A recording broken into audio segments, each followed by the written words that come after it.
BNP ও আওয়ামী লীগ সমর্থকদের এই সংঘাত চলে 2 ঘণ্টা ব্যাপী। ঘটনার সূত্রপাত বেশ কয়েকদিন আগে। পুলিশ জানায়, অপারেশন ডেভিল হান্ট চলাকালে বড় ইউরি ইউপি চেয়ারম্যান এবং ইউনিয়ন আওয়ামী লীগ সভাপতি ফরিদ আহমেদ গ্রেফতার হন। এরপর ইউনিয়ন পরিষদের প্যানেল চেয়ারম্যান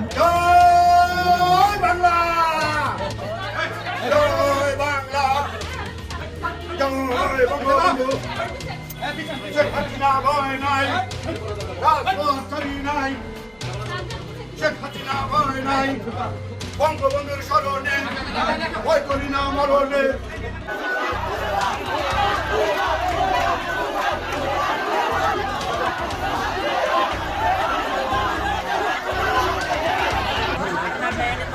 নৌকার চেয়ারম্যান এবং সাবেক আওয়ামী লীগের সভাপতি উনি মনে মনে ফরিদ মিয়া জেলে যাওয়ার পরে আমার ইউনিয়ন পরিষদে মিলে মনে আমার ভারপ্রাপ্ত চেয়ারম্যান বলেছিল। তা আমরা বলতে উনি যদি কেন দায়িত্ব গ্রহণ করতেন তাহলে 12 জন মেম্বারের সদস্য মত হয়ে যাবে। কার্যক্রম নিষিদ্ধ আওয়ামী লীগ ও তাদের সহযোগী সংগঠন ছাত্রলীগের ব্যানারে দেশের বিভিন্ন জেলায় নতুন করে ঝটিকা মিছিলের ঘটনা ঘটেছে। চট্টগ্রাম, কুমিল্লা, নোয়াখালী ও শরীয়তপুর সহ একাধিক এলাকায় হঠাৎ এসব মিছিল বের করা হয়, যেখানে আগের তুলনায় লোক সমাগমও বেশি দেখা গেছে। আসসালামু আলাইকুম ও রাহমাতুল্লাহ। বিডি নিউজ বক্সের নতুন একটি নিউজে আপনাদেরকে স্বাগতম। প্রিয় দর্শক, বাংলাদেশে বর্তমানে ঘটে যাওয়া বেশ কিছু চলমান ঘটনাবলীর মধ্য থেকে কয়েকটি গুরুত্বপূর্ণ খবর নিয়ে আমি আপনাদের সামনে হাজির হয়েছি, যার কিছুটা অংশ বিশেষ আপনারা সংবাদ শিরোনাম হিসেবে ভিডিওর শুরুতেই দেখেছেন। দর্শক, ভিডিওর শুরুটা দেখেই কিন্তু আপনারা বুঝতে পেরেছেন আজকের এই ভিডিওটি কতটা গুরুত্বপূর্ণ হতে চলছে। তাই দূর দূরান্ত দেশ ও দেশের বাইরে যে যেখান থেকে এই ভিডিওটি দেখার জন্য অন করেছেন তাদেরকে একটিমাত্র অনুরোধ করব, ভিডিওটি না টেনে শুরু থেকে শেষ পর্যন্ত মনোযোগ সহকারে এই ভিডিওটি দেখতে থাকুন। তো দর্শক, আর বেশি দেরি না করে চলুন দেখে আসি আজকের সেই কাঙ্ক্ষিত ভিডিওগুলো। তবে তার আগে আপনাদের একটি মাত্র অনুরোধ করব, যারা এখনো পর্যন্ত আমাদের এই চ্যানেলটি সাবস্ক্রাইব করেননি অবশ্যই চ্যানেলটি সাবস্ক্রাইব করে পাশে থাকা বেল আইকনটি বাজিয়ে দিন।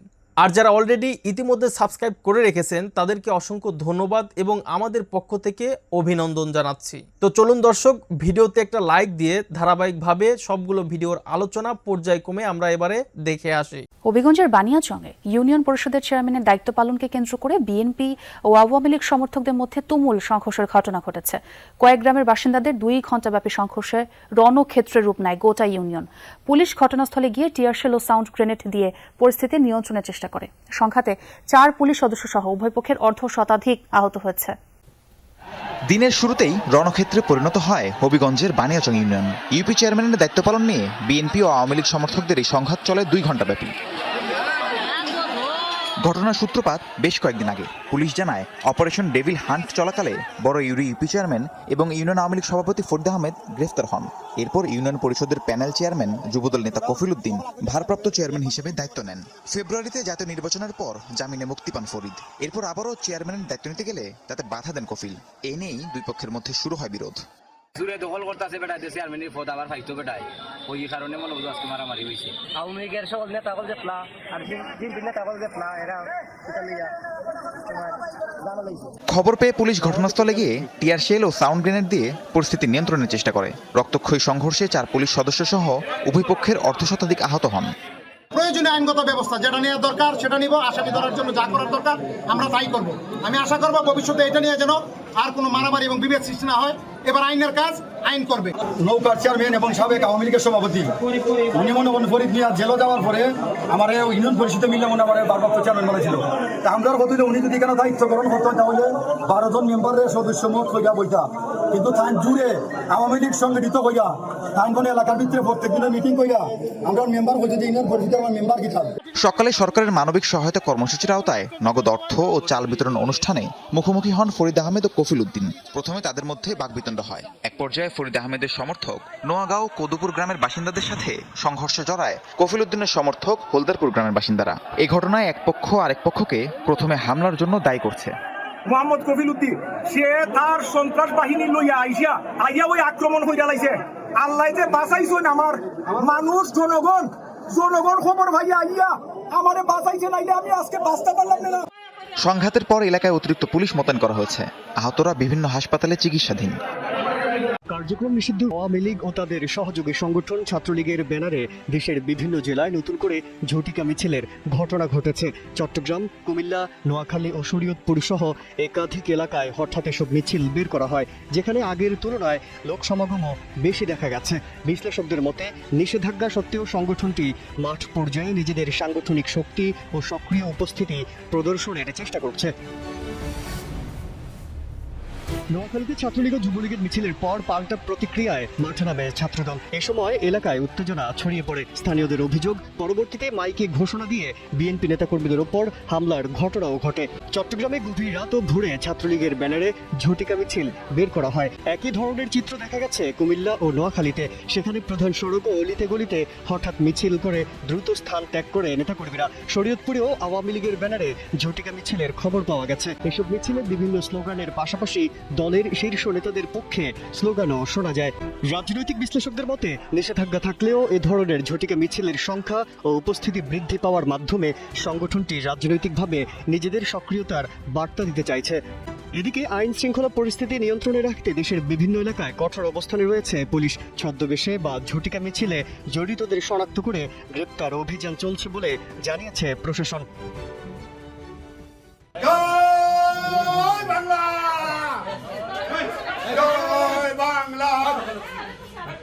জয় বঙ্গবন্ধু, শেখ হাসিনা ভয় নাই, রাজপথ চলি নাই, শেখ হাসিনা ভয় নাই, বঙ্গবন্ধুর স্মরণে ভয় করি না মরণে। জয় বাংলা, জয় বঙ্গবন্ধু। আমাকে মিথ্যা মামলা হয়েছে পরপর 5টি। আল্লাহ তৌফিক দেয়, বঙ্গবন্ধু বাংলাদেশ আসবে। জয় বাংলা, বঙ্গবন্ধু। মিথ্যা মামলা মানি না, মানব না, আলোচনার মামলা মানি না, মানব না।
আওয়ামী লীগ সাধারণ সম্পাদক ওবায়দুল কাদের কেন বাংলাদেশের বর্তমান রাষ্ট্রপতি, সাবেক প্রধানমন্ত্রী শেখ হাসিনা এবং সেনাপ্রধান ওয়াকারুজ্জামানকে কাঠগড়ায় নিলেন?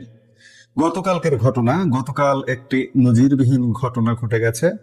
আওয়ামী লীগের অফিসিয়াল ফেসবুক পেজ এবং ইউটিউবে সর্বসাধারণের জন্য একটি পাবলিক সভা ছিল, যে সভার বক্তব্য একদম সর্বসাধারণ শুনতে পেরেছে। এটি প্রাইভেট কোনো মিটিং ছিল না। সেই মিটিং এ ওবায়দুল কাদের, আওয়ামী লীগের সাধারণ সম্পাদক, স্বয়ং সাবেক প্রধানমন্ত্রী শেখ হাসিনা এবং দল প্রধান শেখ হাসিনাকে কাঠগড়ায় তুলেছেন, রাষ্ট্রপতিকে কাঠগড়ায় তুলেছেন এবং সেনা প্রধান জেনারেল ওয়াকারুজ্জামানকে কাঠগড়ায় তুলেছেন।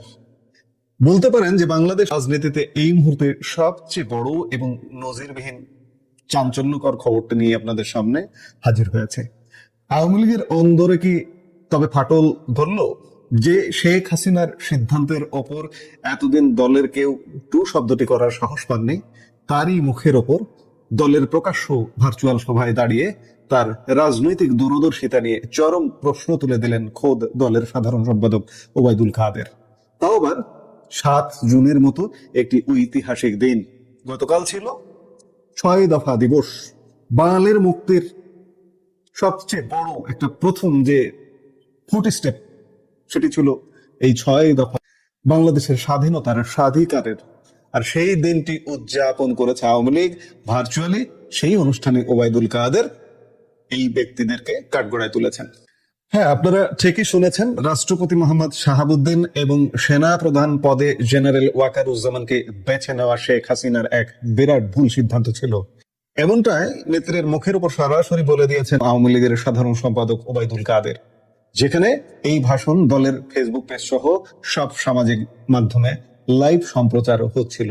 আমরা এই মুহূর্তে বুঝতে চেষ্টা করব যে পর্দার আড়ালে আসলে কি ঘটেছিল এবং কেন ওবায়দুল কাদের এই চরম ক্ষোভ উগরে দিলেন।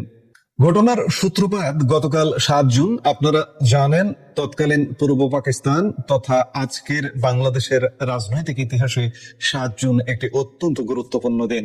এই দিনে পূর্ব পাকিস্তানের স্বায়ত্ত শাসন তথা 6 দফা দাবি আদায়ের লক্ষ্যে দেশব্যাপী ঐতিহাসিক হরতাল সহ ব্যাপক গণ আন্দোলনের সূচনা হয়েছিল। আওয়ামী লীগ প্রতি বছরই অত্যন্ত গুরুত্বের সাথে এই দিনটি পালন করে থাকে। এই বছরও তার ব্যতিক্রম হয়নি। রবিবার ভার্চুয়াল মাধ্যমে এই ঐতিহাসিক 6 দফা দিবস উপলক্ষে একটি বিশেষ সভার আয়োজন করা হয়েছিল। সেই সভায় অংশ নিয়েছিলেন আওয়ামী লীগের কেন্দ্রীয় নেতৃত্বের একাংশ। সভার অন্যতম প্রধান বক্তা ছিলেন স্বয়ং দল প্রধান শেখ হাসিনা। তবে নিয়ম অনুযায়ী তার আগে ভাষণ দেন দলের সাধারণ সম্পাদক ওবায়দুল কাদের। আমরা জানি, শারীরিকভাবে অসুস্থতার কারণে ইদানিং তিনি দলের সব কর্মসূচিতে সশরীরে হাজির থাকতে পারেন না, এমনকি ভার্চুয়ালও তিনি থাকেন না। কিন্তু রবিবার তিনি যখন ভার্চুয়াল মাধ্যমে দীর্ঘ ভাষণ দিতে শুরু করলেন, তখন তার সেই ভাষণে উঠে এলো বাংলাদেশ ও ভারত সহ গোটা উপমহাদেশের বর্তমান রাজনৈতিক পরিস্থিতির এক চুলচেরা বিশ্লেষণ। ভাষণ দিতে দিতে হঠাৎই ওবায়দুল কাদেরের সুর বদলে যায়। তিনি সরাসরি আক্রমণ করে বসেন দলীয় প্রধান শেখ হাসিনার নেওয়া কিছু অতীত সিদ্ধান্তকে।